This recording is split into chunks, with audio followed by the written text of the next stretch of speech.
Today we arrive in Fort de France, Martinique.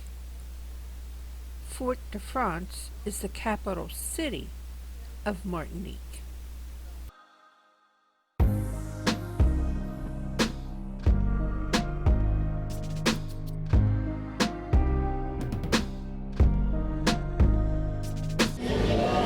We are in Fort de France, Martinique. Martinique is a protectorate of France, and they fly the French flag. And this is the French flag.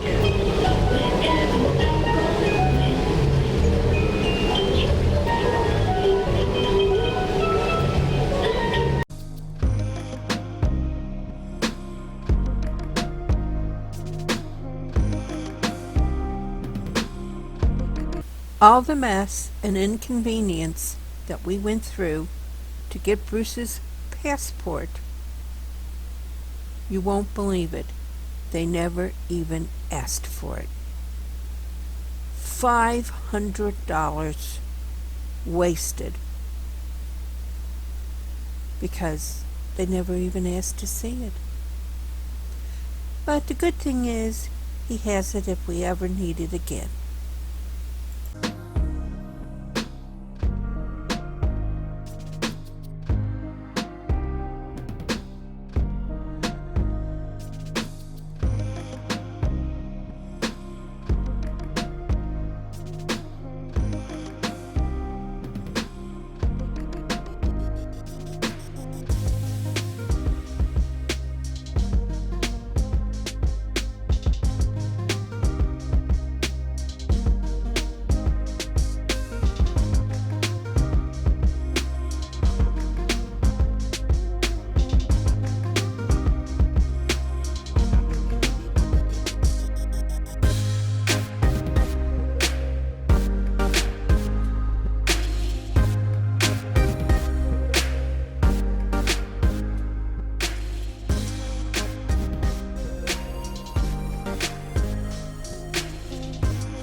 Please take a second to comment, subscribe, ring the bell to get notices of new videos, and please give a thumbs up.